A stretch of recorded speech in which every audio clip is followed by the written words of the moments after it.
how's it going? So today we're gonna look at the trailer for episode 8 of season 2 of House of the Dragon. We're looking at the season finale. I can't believe this is the last trailer breakdown we're gonna be doing for season 2. I'm gonna miss it. So right off the bat, I just want to apologise for any background noise you may hear during this. We're getting work done in the house, and we have to take what we're working with. So it is much appreciated, your patience throughout this. So let's get into this. Okay, so starting off with Kristen Cole, great start, saying the dragons dance, and we have the shot of Rhaena and Massaria overlooking the sea here, and we have some boats off in the distance, likely patrolling, just to make sure that they are safe from any sea invasion.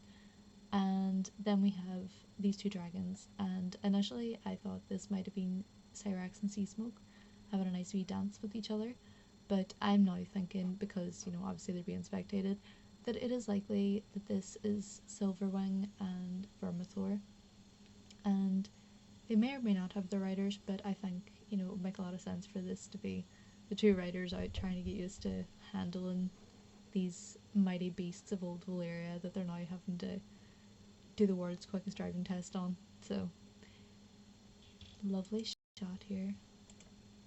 Okay, so then we get a shot of some of our big players in terms of army and military strategy. So obviously we have the Lannister forces. Here's Jason Lannister, their lovely heraldry, fanciest armor for their horses that you've literally ever seen, big cages of lions coming with them for whatever reason. Of course Jason has to travel with his mascots. Of course, how else are they going to show everyone how wealthy and powerful they are? Couldn't have the Targaryens having all the fun with their dragons. And then we have Lord Humphrey Leffer here, and obviously their banners flying behind. It's obviously now being communicated to Jason Lannister that Aemond is not going to heed like a dog to his demands and fly to his side so that they can have a personal escort by he and Vhagar. So clearly they're now marching from the Golden Tooth on towards Harrenhal. So it's going to be interesting to see if they make, if they have any encounters on the way, or if they make any stops on the way, given that they're going to be travelling through the Riverlands, and the Riverlands are seemingly most major houses will be amassing at Harrenhal with their armies, so it's unclear what they're going to find on their way. Okay, so I lost a bit of audio here. I was saying here is the Direwolf Stark banners. These are the Greybeards, and they are crossing at the Twins after Jace secured about 2,000 Greybeards after his meeting with Cregan Stark. Greybeards, and this group of men are, some very well-eared fighters. Obviously these are all older men. Greybeard's giving it away, isn't it? But he essentially has made out that what they are looking for now as warriors is a warrior's death, and that they are very dedicated to their combat, and that they are willing to risk it all to put up a good fight. So they're going to be very, very valuable to Team Black. And obviously they're coming across the Twins, which Jace also secured for their passing when he went to treat with the Freys. Starks at the Twins, I know. Scary sight to see. And men are like dust under their feet. So Kristen Cole, ever the optimist, delivering these lines of dialogue, and he is obviously having his PTSD flashbacks to Rook's Rest. He obviously knows we're marching off into essentially an unknown scenario. We are going to Harrenhal, and we know that Daemon's there with Caraxes. We don't know how successful he's been in rallying the Riverlords, and if he has been successful, then already they're going to be challenged quite a bit in terms of their military numbers, with their soldiers, with their archers, with their men-at-arms. They are waiting for Vhagar. They essentially have to be very, very good with their timing and very strategic, because obviously they didn't make exact times. There's no real way to do that in this circumstance. They can't really get too far, and they can't really do too much, and they can't really be seen, because if they are, Caraxes is going to come out and torch them. And obviously Kristen Cole is speaking from his experience of Rook's Rest, in which he was utterly traumatized by the carnage that was surrounding them. Men melting into their armor, he obviously went over to that one man to touch his armor and it crumbled away and he turned to dust. And seeing his men on fire, the result of losing 900 men in one battle with half the battlefield set ablaze and the king and his dragon spiraling engulfed in flames and crash landing in the forest, you know, it was very, very dramatic, to say the least, for a first big battle that he'd experienced. And so, I mean, obviously he'd been fighting out in, you know, the Dornish marshes, but the first big battle that he'd experienced, it was a lot to take on, and he has been a changed man ever since. It's almost like he was humbled, which we absolutely needed, but maybe not to traumatize him to this extent, like, that he's now claiming that men are like dust under their feet, because obviously he's seen that. He's seen them get crushed by their foot. He's seen them turn to dust. And so he is not exactly giving the best pep speech to his men. And there we go. Right, so these are the Hightower forces. And many of them. Not very many mounted though. But obviously very, very substantial sized army. So like this is going to be the biggest in the Reach. And who is this? These men don't seem very alarmed. So it must be Tessarion.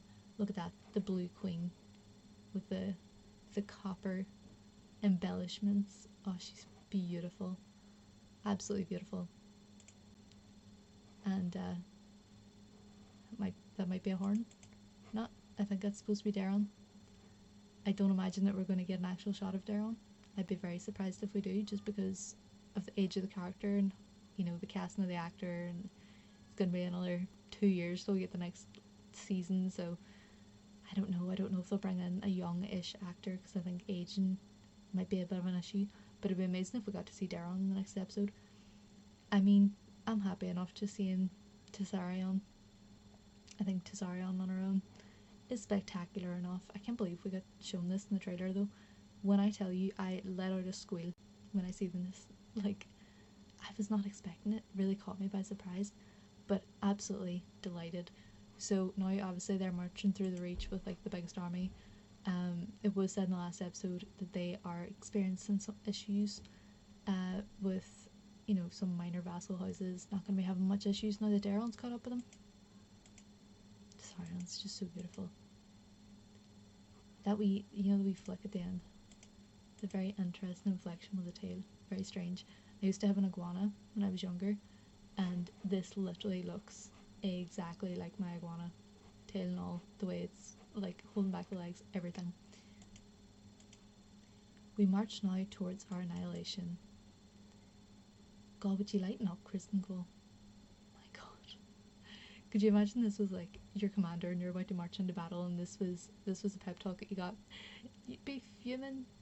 Wouldn't rouse you to go very far, would it? This is a stark contrast to the speech that Daemon later delivers in this trailer to his men. So yeah, no, I would not be thrilled if I was on the green side here in their army.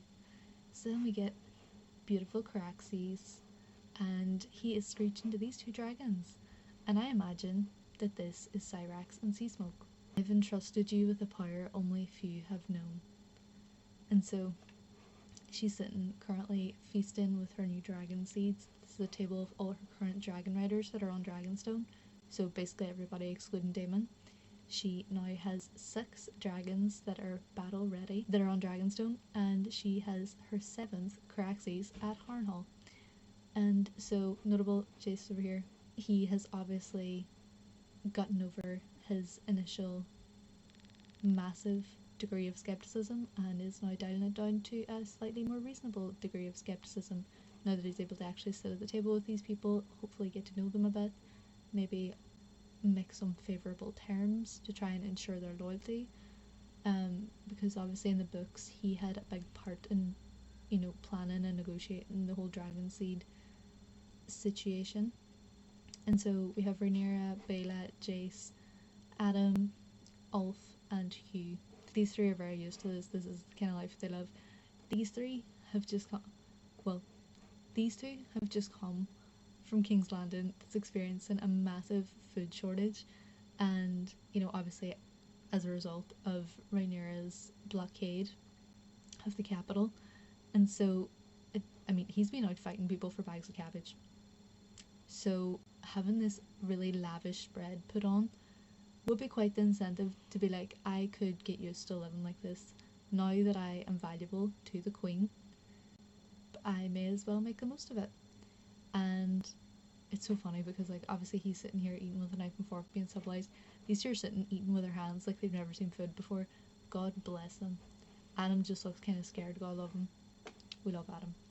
We have this shot of, I think this is Cyrax, the Isle of Faces over here, covered in all these gnarly weirwoods. Gorgeous, gorgeous shot. Look at Harrenhal. Looking real industrial, isn't it? Like spooky towers. And then I think that's sea smoke. It looks like a wee tail and stuff. And obviously the colour too. And I don't think that it's dark enough to be Silverwing, who's obviously the other silver dragon that we've got on this team. And I think this is Cyrax.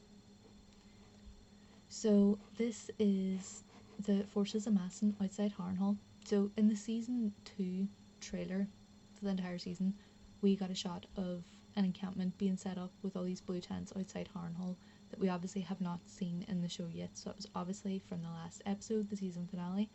And so, it's really showing that the River Lords are very much coming to Daemon's call.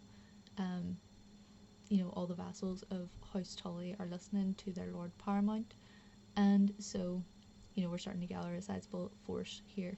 We have all the Tully banners. And then here, and now, commenter Shane O'Connell, we always have the best conversations about sigils and all sorts in the comment section of all my videos. So he was the one who pointed this out to me because I had not initially seen this, obviously because, it's a shot of them running away. So if you have a wee squint over here, you'll see that we have this quartered sigil here, and it is the sigil of House Vance of Wayfarer's Rest. So it's quartered with a black dragon on white in these two opposing quarters, and in these two opposing quarters it has a gold ring with a set of eyes in each on black. This is their sigil right here. And so very, very spooky, very eerie. Very much fitting to Harrenhal, don't you think? But it's going to be interesting. We're going to have a lot of animal heraldry going on. So obviously we're going to have the green dragon, the red dragon, the black dragon. Then we'll have direwolves on House Stark's arms. And we will have the golden lion on House Lannister's. And obviously the fish on the Tullys. The leaping trout. So there's going to be a lot going on. I think we're going to do a rundown of all the house sigils after this, of everyone we've been introduced to. And also, I reckon they're all running because they were not expecting Rhaenyra to show up and visit. Obviously they have just been instructed that they're going to be gathering their forces and they and Daemon are going to take to King's Landing, and then all of a sudden these two new dragons show up. They probably have no idea who these are, because realistically they'll not have encountered the dragons more than likely in the Riverlands, and so they don't know if these are Team Green. All they know is the big fire-breathing lizard flying above their head. This guy just standing looking around. God bless. We must strike while we have the advantage, and so that's also from Rhaenyra. And then we see Alan of Hull, and again, lovely little seahorse Velaryon sigil on him. But he is geared up, he's decked out with armour, and I think this is Corlys's shoulder because we see later on the trailer he is also decked out in a full set armour. And they seem to be leaving a ship and rowing ashore. So it's going to be interesting to see what they're doing. I am not really sure what they will be doing at this stage in terms of their seafaring. But it looks remarkable. Very much looks the part. Armour looks absolutely beautiful. We must strike while we have the advantage, and she now has her queenly dress on, with her dragon head epaulets. She's got the conciliator's crown on, and so she's very much taken up her queenly role once again. It's gonna be interesting to see if the cult-like role persists. I swear to God, she put on that septa costume one time and went sneaking into the grand sept, and then the next thing she's attributing everything to the gods, isn't she? Alright, so it's very unclear here what's going on, because this is King's Lantern in the background, this is presumably the Kingswood, and this seems to be some type of trail leading out, and there's this one single cart, this one wheelhouse being horse-drawn across this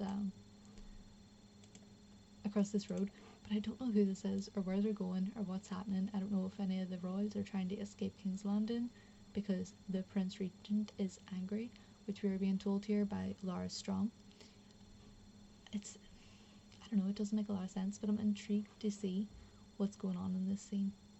So obviously Lara's saying the Prince Regent is angry and there is no telling what he will do, and he's speaking to Aegon, who, God love the poor boy, he's just trying to recover, and he's being told this about his brother, who just, who was the one that burned him, and he knows how unpredictable and unhinged he is, and now to know that something has set him off even more is probably a very, very scary thought to be reckoning with, and especially whenever he recognises that he could very well be the subject of his brother's wrath once again, and especially because he knows that he is what's standing in the way of his brother and total power, and he has no one else in the line of succession between he and his brother now that his son's dead, and so if he wants to exact his wrath on his brother to secure entire and complete power of the realm as king, he could do so. So poor Aegon is just trying to recover, and Lars is just having none of it. He's like, you need to get up and start walking, like, we need to get this Prince Regent out of here, I beg. So it's going to be interesting to see their relationship develop a bit more too. I really like the scenes that we got with them last time, and obviously they now, like we were saying, have this commonality, and Aegon really can't depend on anyone else at this point. But yeah, it looks like he's healing quickly enough, isn't he? Maybe it's that magical Targaryen blood. And yeah, so there's no telling what he'll do.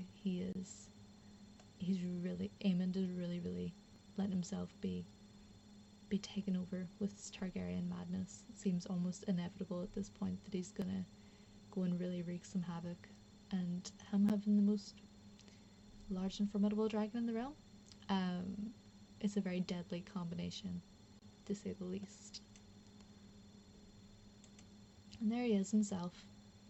You wish to rule the 7 kingdoms, this is Alicent talking, but you reign ruin and death. And so he's sitting with an ignorant look on his face, and typical, nothing new there. Alicent is absolutely furious. If you look at her, it looks like if she could dislocate her jaw and devour him out of rage, she would. God, she's Muller, to say the least. Good for her. And it looks like something has happened to Helaena.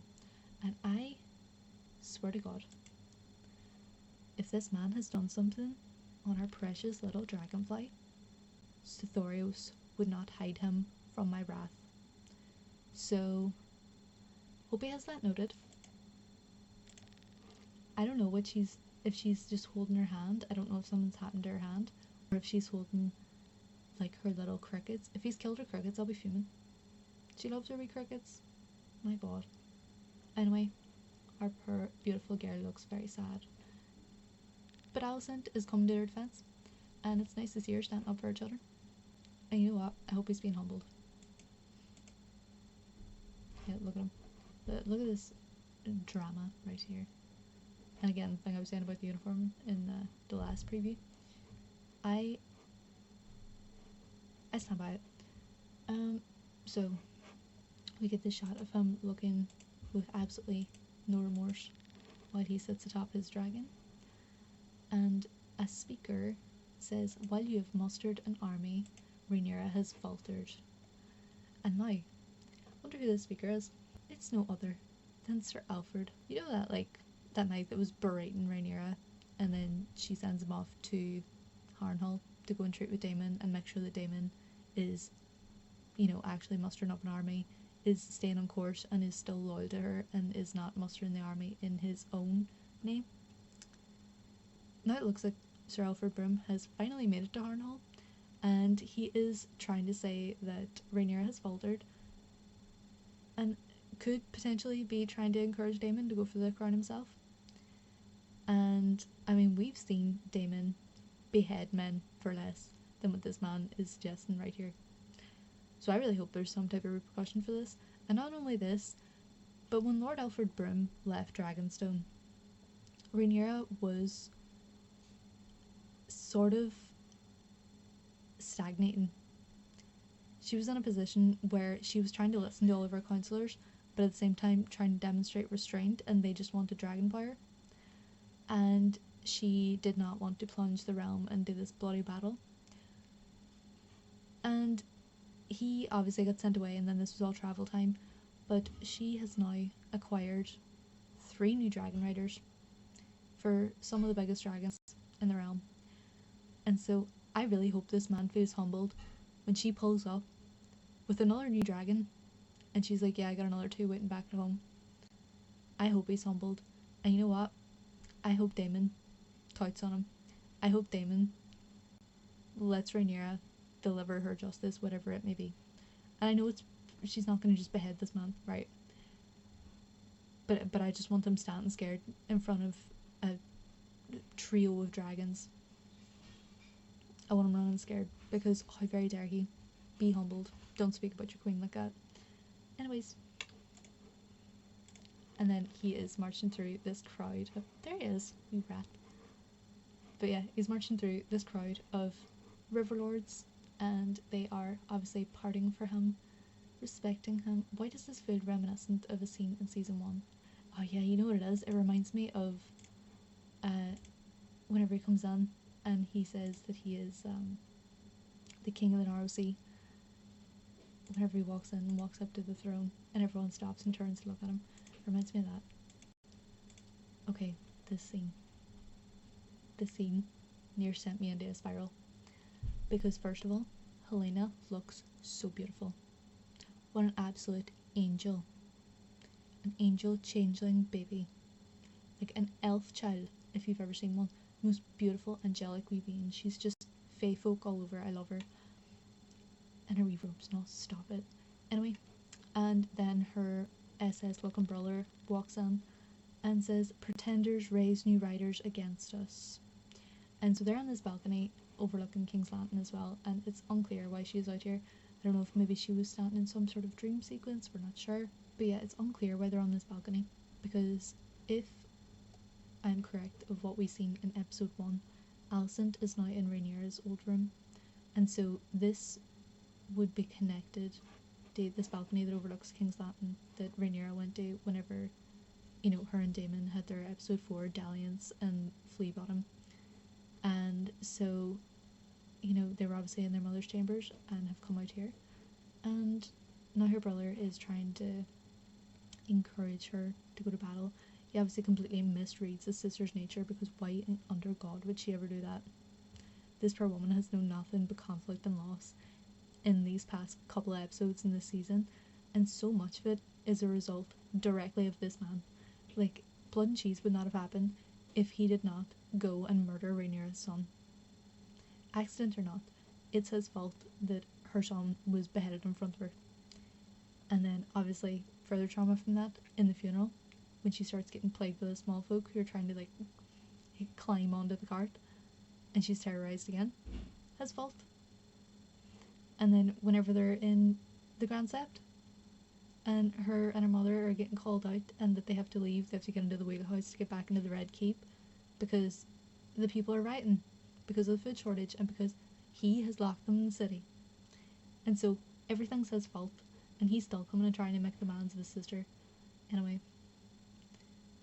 I mean, the actor Ewan Mitchell is literally the nicest man in the world. I don't know how he can make me this angry as this character. It's absolutely amazing. Great acting from all of them. Pretenders raise new dragon riders against us. I need you to fly with Dreamfire to battle. Would you look at her face? Look at her. What an angel. Also, I would die. I gasped when I seen this too. I gasped twice in the trailer. 3 times in the trailer. The first one was Tessarion. The next one was this shot of her looking this beautiful, and also the suggestion that we could get to see her flying with Dreamfire. I would simply die, but I don't want to see her fly to battle. I need to we need to delete this bottom. These 2 words do not need to be there. I need you to fly with Dreamfire to a lake and have a nice relaxing dip like your man. I do not need to see you go to battle. I need to see you chill out and have a beautiful, relaxing, peaceful life away from specifically this man, and specifically King's Landing, and specifically battle. So I need you to fly the opposite direction of all these things.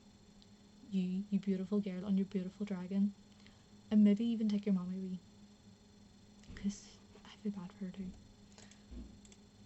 See, right, I can't cope with this because I used to ship these 2, right, in season 1, just because Aegon was so useless as a husband there. And whenever she gave her wee speech at the last supper that they did, and she was like, oh yeah, he mostly ignores you except when he's drunk, and then just sits down and has a wee smile, and Otto nods at her approvingly. And I was just like, this useless man, I want him nowhere near her. And Aemond always seemed to have this soft spot for his sister, whenever they were younger, and he said, I would have done my duty and married my sister, if only mother had betrothed us. And then obviously we have these interactions where she was in with the 2 children, and he walks in very casually as if this is a regular occurrence into her bedchambers where she's sitting with the 2 kids, and Alison's kind of looking at him what are you doing here? And then there was all these people that were saying oh, whenever they say daddy, and it looks at him, whatever. I don't know. Anyway, I shipped these 2 in season 1. See, since he is clean gone off the rails, I want him so far away from her. But why did this scene still kind of give me butterflies? I'm ashamed to say it, but it did. Because look at the way she's looking at him, that be I can't cope. She's so, if she looked at me like this, I would simply pass away. This is Miss Vhagar. We will answer our outrage with outrage. Whoop. And that's exactly what we did. So obviously, eye patch over here, Vhagar, all roped up, and then this town completely engulfed in flames. Now, it's not King's Landing, obviously, but where is this? Why does that kind of look like the gate they were marching out of in episode 1? Doesn't it? Why does it kind of look like King's Landing? But it's not, unless this is a dream. I think he's got to discover in the next episode that Helena's a dreamer. He's got to. Maybe he'll try and use that to his advantage. I really hope that she just tells him where to go, but she's too lovely and placid. She needs me in there so that I can bully him away from her. Yeah, I have no idea where this is, because I even went on and looked on the maps and stuff, and it doesn't look like anywhere that they could be going to burn. So I was looking at a lot of the locations around the Riverlands and stuff, because obviously they know that a lot of the castles and stuff are going to be vacant because they're going and amassing their forces at Harrenhal. So maybe he went and attacked, their strongholds in the absence of their lords. But even that, I was looking at the map, and none of them really have a position like this where they're on a point jutting out into the sea. A lot of them are kind of more around rivers and stuff. So I have no idea where this could be. Be interesting to see, but obviously he's looking completely remorseless at this situation. I think this is what we were looking at earlier on, one of those earlier clips. Yeah, this one looks like he completely could not care less. He actually looks quite happy with himself. So yeah, obviously we're just seeing complete escalations of violence and mania in terms of this man. I don't see it stopping anytime soon. The fact that he says to will answer outrage with outrage to his sister, who's the most placid fairy child of a being. He is misreading the situation. So obviously, yeah, we've got the Wonder Wolves, the Greybeards, coming across the twins. Daemon Targaryen for every one of us who falls. And this is what I mean when I say, I can't see the sigil here. But anyway, class armor, very good job. This is what I was saying earlier about the contrast between the speech to rouse the men of Criston Cole, where he's like, we march towards our annihilation. Daemon Targaryen, oh, we're so back. He's back on full force. Our man Daemon, he's snapped out of his weirwood visions, and he is back on top form, might I say. He is rallying with his battle cries, for every one of us who falls, 100 of them, there will be no mercy. I mean, if I was there listening to that, I would feel motivated to go out and die for the cause anyway. So yeah, these are some of the shots that we get while he is saying this. We have the lovely and beautiful Adam, and he is fully decked out in his armour. So this is the first shot that we get of him wearing full armour. So I imagine this is probably after that dinner. He has gone and geared up, and they will be going out to Harrenhal. He doesn't look entirely sure of himself yet. One needs to get a bit of confidence about him. You'll do good. Don't worry. Smoke's a good boy. He'll look after you. Okay, and what is this? Yeah, 100 of them. So are these the Triarchy forces? Have they made this agreement yet? Are they sailing yet? Interesting. I can't exactly see what this is. But we know that this is Tywin Lannister. Come look at that. This is Tywin Lannister's meeting with the Triarchy. And so, you know, it sounded a lot more civilized when we were talking about it last time, about how, you know, there's this council of 11 from each of the 3 free cities, you know, Myr, Lys and Tyrosh, which are obviously make the Triarchy, and, you know, they have like a 33-person council. Obviously this lot are based on pirates, and so, very brave seafarers, love the crack, and we're having a mud wrestle here with Tywin Lannister, who's been having the worst season of his life. He's been being belittled, being made to be a horse, being absolutely grilled in the council by these weaselly young Targaryen Hightower men, and then he gets sent off here and gets absolutely disrespected to the highest degree, with his face fully caked in mud. God love and bless him. But this figure that we have right here, this is philosophy YouTuber Abigail Thorne, and also professional actress, should be said. The actress has already put it out there publicly on socials that she'll be playing Sharako Lohar, and so obviously they've combined these because Sharako Lohar in the source material does not actually have a lot to do. So, I mean, I can't really say much without going into spoilers, but essentially Sharako Lohar was a Lyseni admiral for the Triarchy, and I was watching Dragon Demand's video about this, and he says that Sharako Lohar is mentioned 4 times in the book. 4 times. And in contrast to this, Ricalio Rindun is this larger-than-life character, is like 6.5 foot tall, has his beard and his hair purple and orange, and has this really, you know, unique appearance, bathes in these sweet scents, and also had a tendency to dress in women's clothing and pretend to be a sex worker, had this very curious but charitable relationship with, you know, the folk in the Triarchy, where he was very charitable, you know, would always give money to people that were in need or were begging. He would buy sex workers, kiss them, and give them their freedom. He had all these weird quirks where he would love kittens but hate cats. He would love pregnant women but hate children.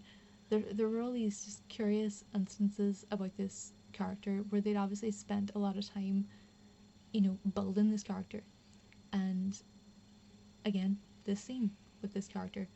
But in contrast to all these sweet and interesting things, this character was also known for being wild and unpredictable and fierce in battle, and was a devious Tyroshi captain general, and was very, very effective too, and was also ambidextrous with weapons, and so had the capacity to do a lot of damage on the battlefield, and so was both loved and feared, which is essentially what everybody else seems to be aiming to do. It seems to be what Aegon, Aemond, Daemon, Rhaena are all trying to do, but are seemingly failing so far.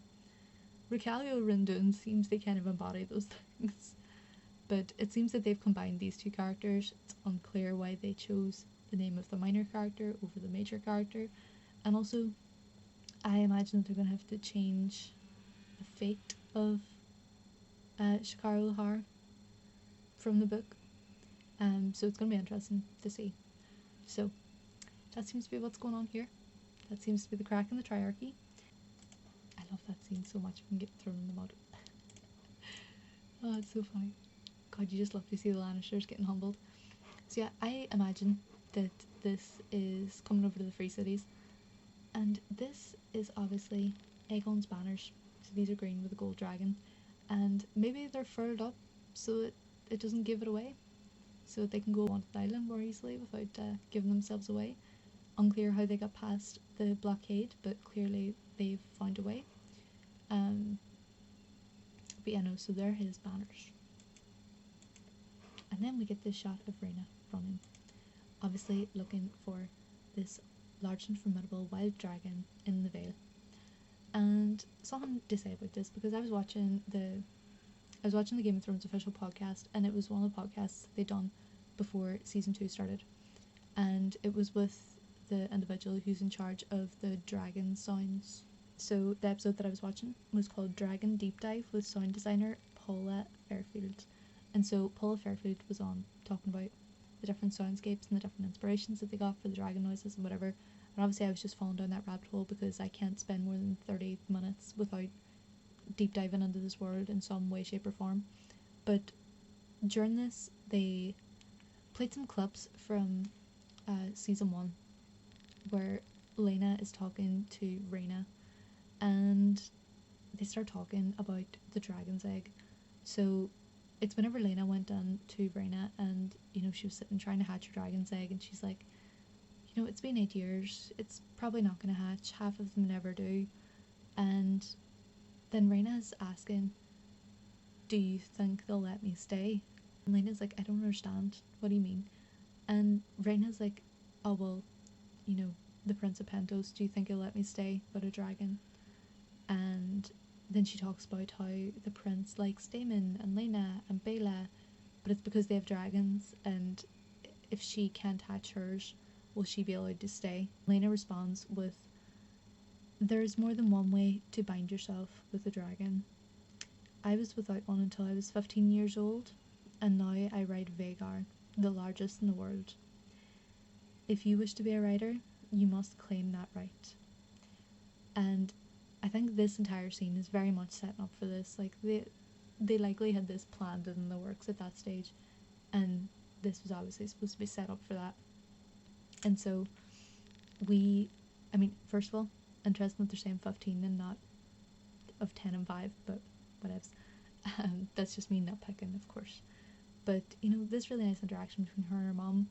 And I think this whole scene where she's in the Vale and now she's being presented with the opportunity to try and claim, an adult dragon, but then she's also supposed to be sent over to Pentos and the Gay Abandon, going back to where her mother died, going back to where Reggio is.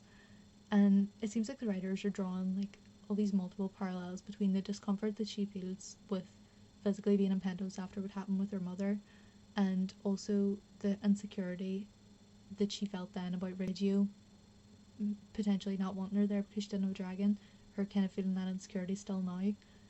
And this also doubly paralleling with the fact that she is right at this very moment being presented with the opportunity that there is a large, formidable wild dragon who's unclaimed, who's without a rider, and she is finally getting the opportunity to go and try and claim a dragon that she feels that she can't pass up.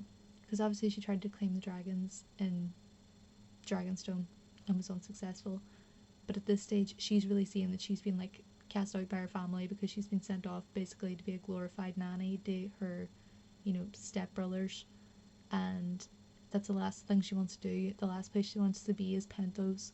She feels really alone. She was able to even break away from that nightly escort down to the Gay Abandon without anybody really rousing suspicion or even looking back to check on her, and definitely without a search party being sent. So she's obviously in the situation where she feels she has nothing to lose, and so she wants to go and try her hand at claiming this dragon.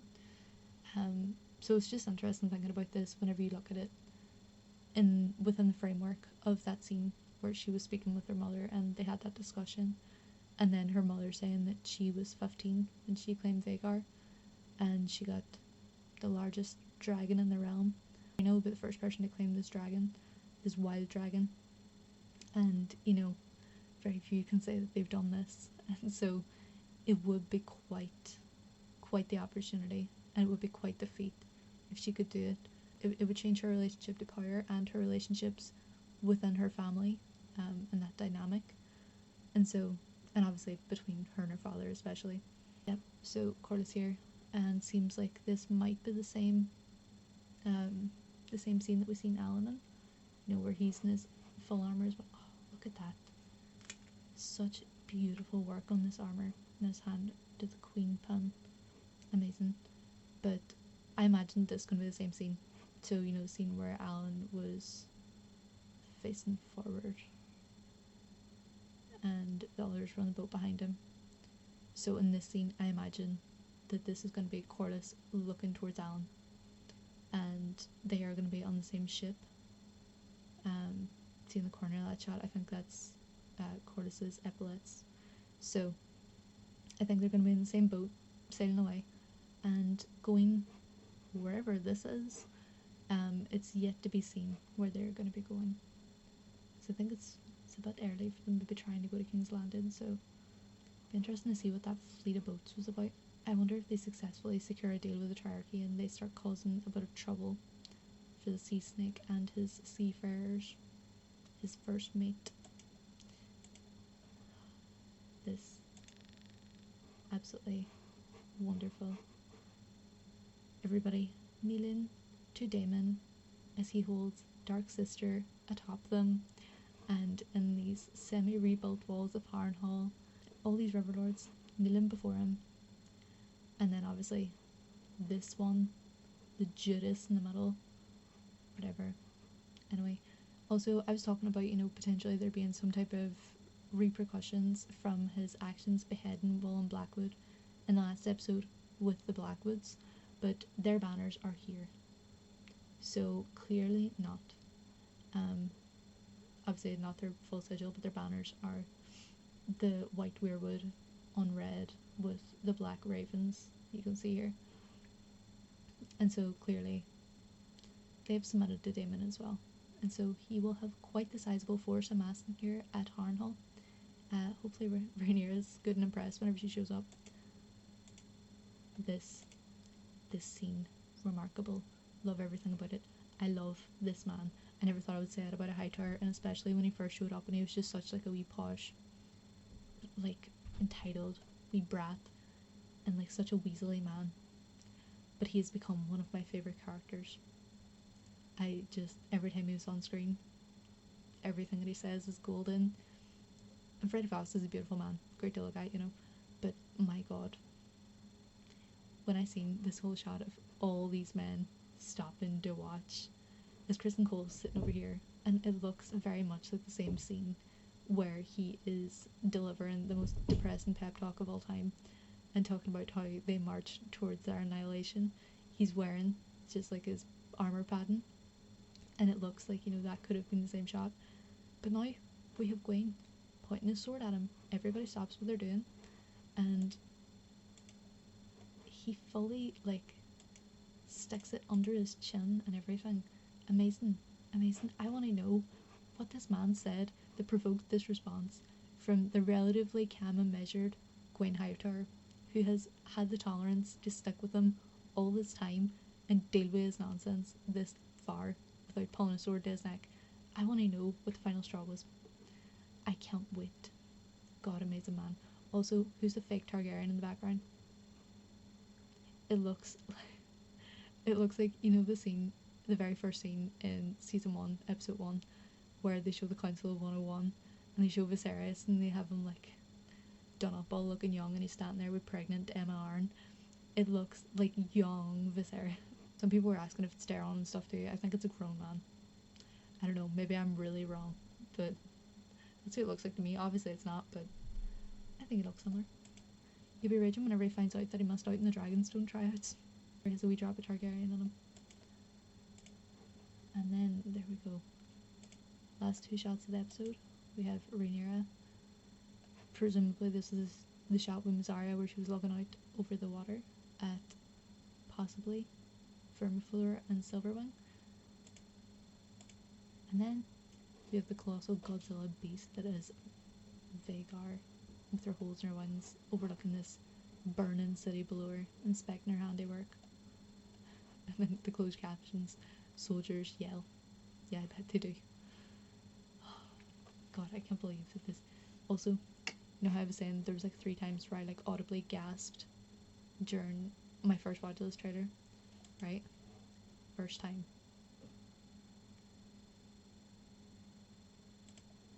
Second time.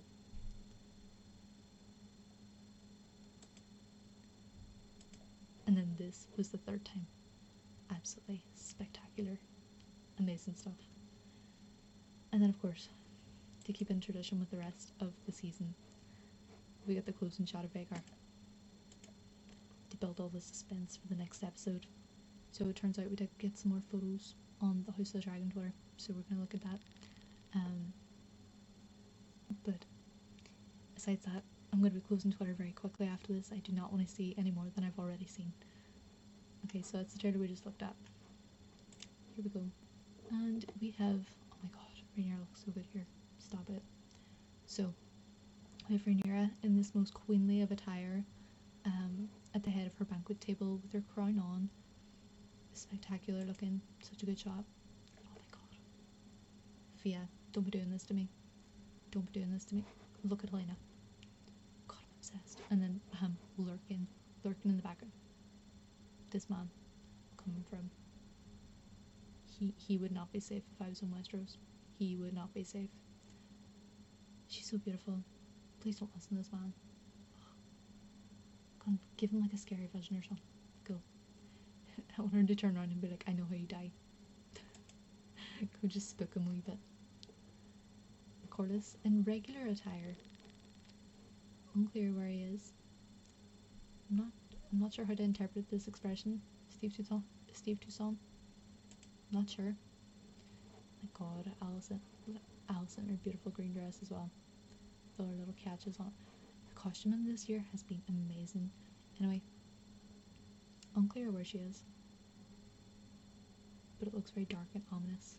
Looks like she might be sneaking around at nighttime in these dark passageways. Interesting. Very interesting. But yeah, not giving us too much new to work with, but just some beautiful character shots. Lovely scenes, lovely costuming. And Rhaenyra looking very pleased with herself. These two, looking a bit concerned. She looks like a deer in headlights. God love her, she really does have the doe eyes down to a T. And Corlys looks like he could, I don't know how to interpret his look, but probably Alan, probably looking at Alan. He's obsessed with that man. Go and just legitimize him and make him your heir. Come on, you know you want to. Anyways, so that was us. So Sunday 9 p.m. Funny enough, it's gonna be Monday 2 a.m. for me. And like a large portion of people that I've been speaking to in the comments as well, a lot of people are saying that they took Monday off. I have taken Monday off for the entire duration of this season's run because I knew that I'd be staying up every single Sunday night to watch it, and boy has it been worth it. Absolutely amazing. Anyway, obviously I'm gushing over the season. We'll make a lot of videos following this about different character things, thematic things, where they can go, choices that were made, changes from the book, whatever.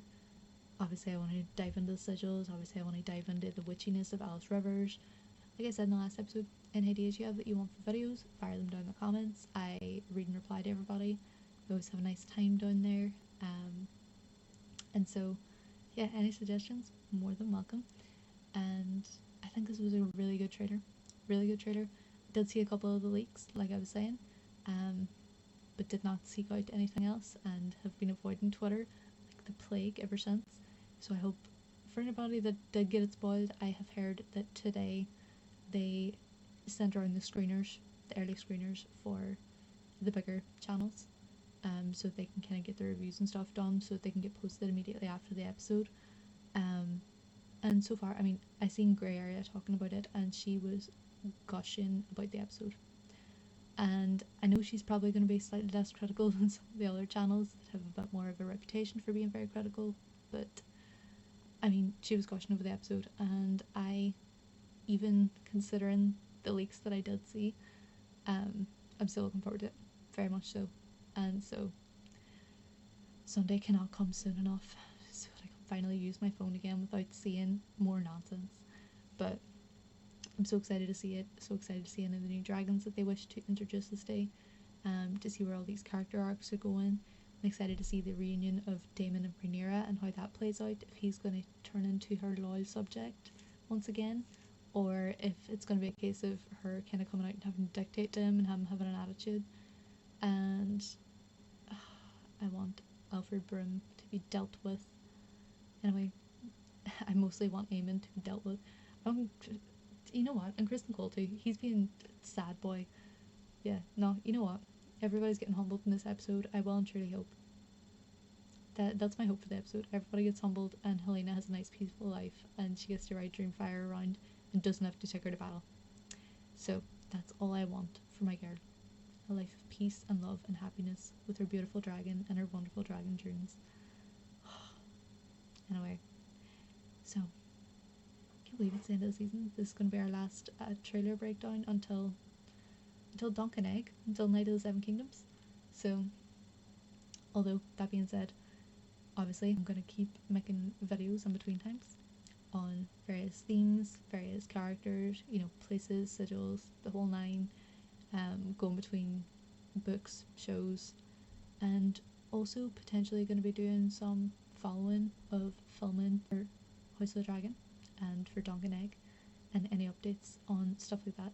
So if you're interested on, you know, actual practical like filming, show updates, actors being cast, whatever, any of that sort of news, any like spy photos, filming leaks, whatever, let me know if you're interested in that, because I could very well keep up with that.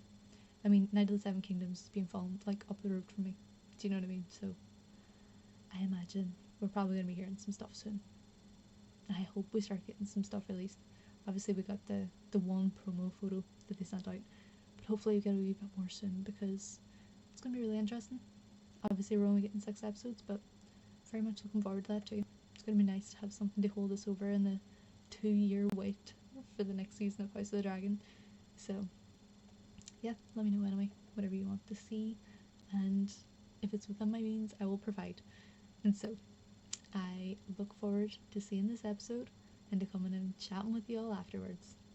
So enjoy your weekend.